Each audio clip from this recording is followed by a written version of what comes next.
Hi there and welcome back. Today is week 7, day 3, and this is Mrs. Patterson and Mrs. Felix, and we are coming at you live from our last week of official learning.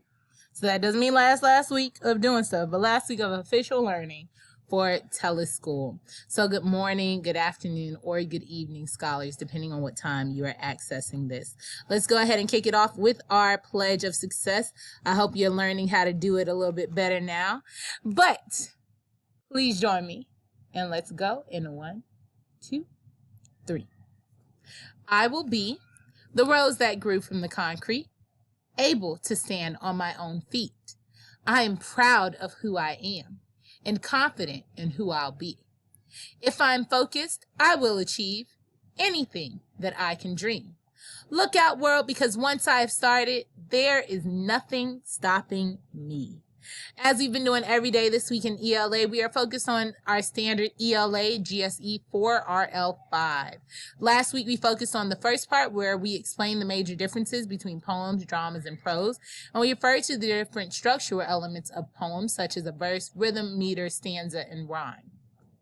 This week, we are learning all about dramas, and we are learning what a cast of characters is, what are settings, what are descriptions, what is dialogue, what are stage directions, whenever we are talking about writing and speaking about a text. So by Friday, today is now Wednesday, by Friday we are all going to proudly stand up and say, yes, I can explain the elements of plays and determine their purpose. So please flip on over with me to our Nearpod.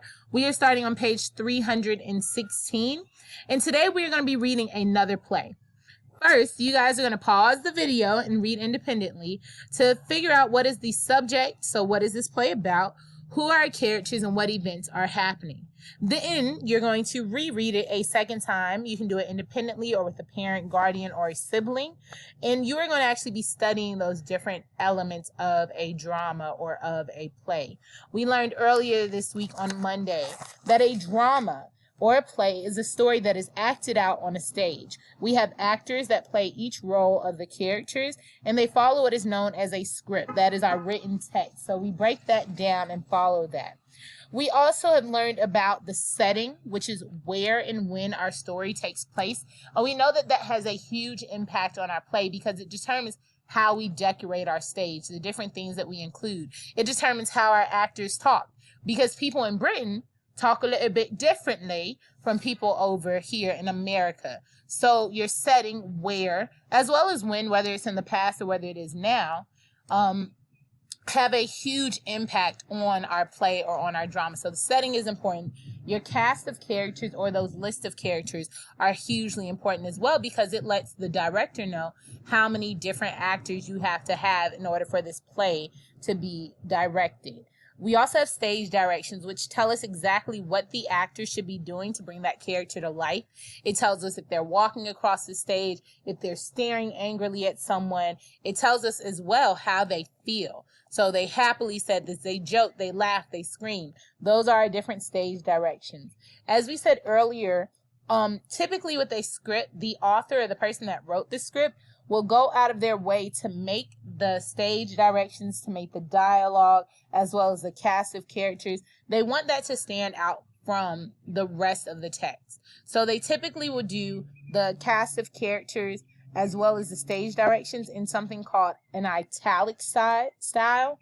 That means that those words are actually slanted. They are leaning to the side. And then they will make that separate from the dialogue, which will usually be in a regular font standing straight up. And then finally, our cast of characters is usually going to be capitalized so that you know that it is a different character, a different actor, or a different person. So all of those are very key parts.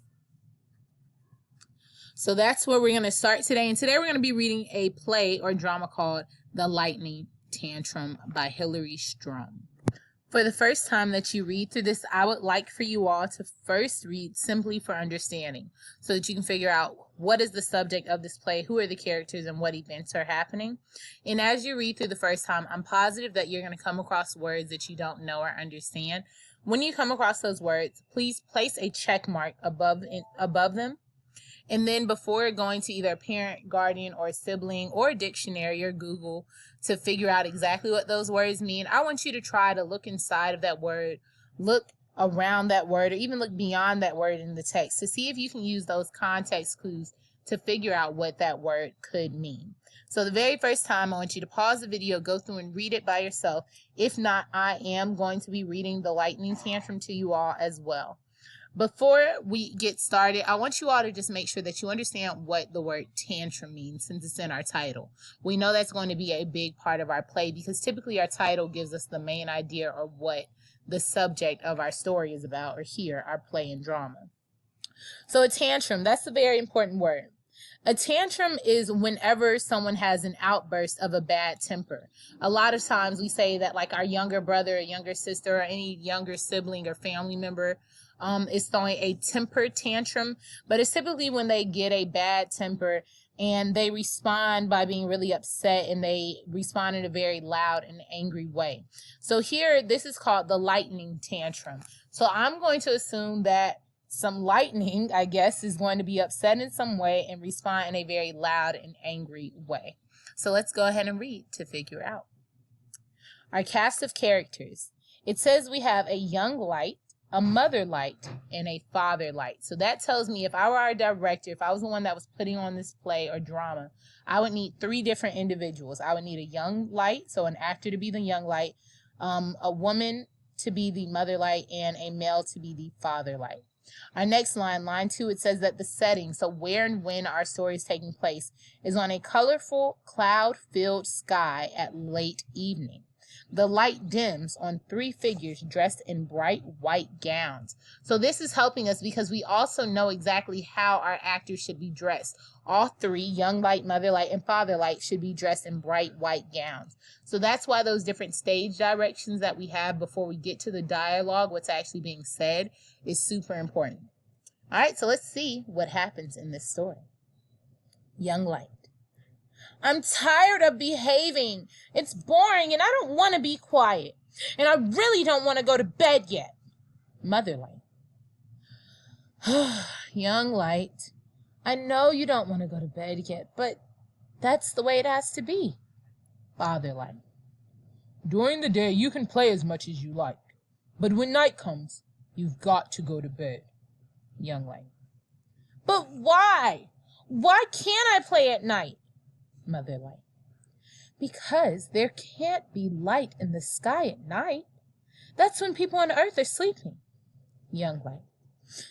Ugh, it's not fair. Young light stamps her foot.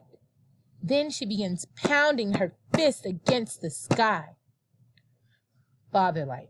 Stop that. You'll wake up the whole sky. Young light. So? I want to wake up the sky. Hey, clouds, wake up. There's a low rumbling sound that gradually grows very loud.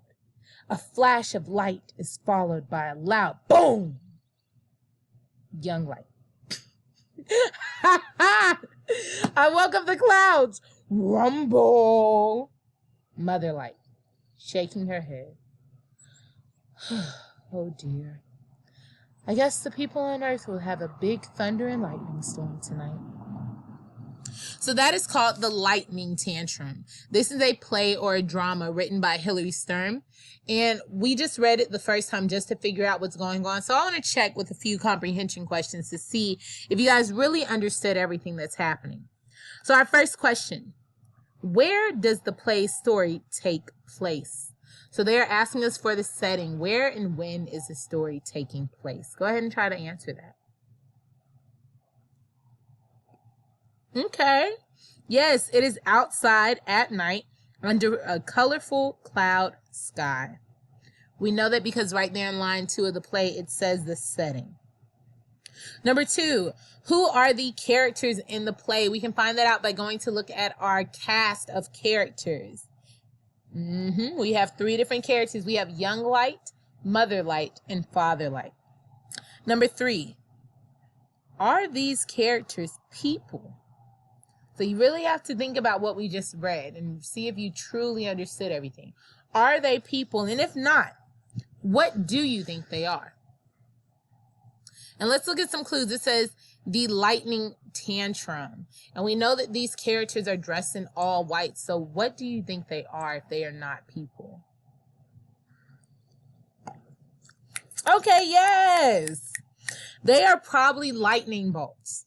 We see that eventually she wakes up she wakes up the clouds and she goes, rumble. And then her mom right at the end says, oh dear, I guess the people on Earth will have a big thunder and lightning storm tonight. So because she's throwing her little tantrum, she is causing the lightning bolts to go everywhere. Very well done. What makes you think that? So the reason that we can assume or make an inference that these characters are lightning bolts is because of their names. We have Young Light, Mother Light, Father Light, and then they're all dressed in white. So perfect. Last thing, why is Young Light upset? Okay, yes. So she doesn't want to go to bed. It says from Father Light that the people on Earth are sleeping and that you can't be out in the daytime. So the light has to go away when the nighttime comes, and she's not ready to go to bed, even though that's how things work. So that's why she is upset. Very well done. So what we have highlighted here are different stage directions that show you how Young Light is acting. It says that Young Light stamps her foot and that she begins pounding her fist against the sky. So this is showing you exactly what that actor is doing on stage to portray or to show their character. The next one says the flash of light is followed by a loud boom. So we would have to have a huge booming sound if we were on stage for this play. The next thing you're going to do is answer this multiple choice question. I'm going to leave that for you to figure out, and I'm going to drop down to question number 2 to give you a little bit of assistance, because that's the whole point of these videos. If not, you could struggle on your own, but I'm here to help you all out. So I expect you to answer question number 1. So does Miss Felix as well for her students. But we're going to drop down to number 2. We have a graphic organizer here, and it's asking you for different stage directions. So what Young Light is doing. It's asking for the dialogue and how should Young Light act. So based on what it's telling her to do, how should she act? I'm going to give you the stage direction that I want you to look at, but it also helps you because it wants you to complete the chart by adding dialogue and stage directions to tell how Young Light should perform her part in lines 8 through 11. So that would tell me to flip back over to page 316 and look at lines 8 through 11. That's what we just had highlighted. So here we know that one of our stage directions, because it's in brackets, it's asking us to say that Young Light stamps her foot. And then she begins pounding her fist against the sky. So you're going to have to use that stage direction and look at what dialogue goes with that. So what is she actually saying in that same line where we find out that she is stamping her foot and begins pounding her fist against the sky? The second one that I want you to look at between lines 8 and 11 is going to be the stage direction that tells us that a flash of lightning is followed by a loud boom. A flash of lightning is followed by a loud boom. So we're going to put that here.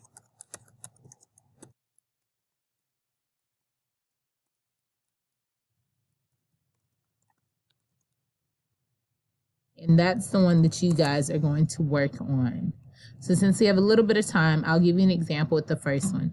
So it says that our stage direction is that Young Light stamps her foot against the night sky. So I'm going to bring my text box and I'm going to make a new one over here. And next to the dialogue, I would say that in that part where she's stamping her foot, she actually says out loud, "It's not fair." And she says it with an exclamation point because she has a lot of emotion. It's not fair. So that's the dialogue that is happening in that part. And so then it says, how should Young Light act? If we know that she's stamping her foot and then she's pounding her fist against the night sky, then that tells me that she should act upset and angry that she isn't getting her way.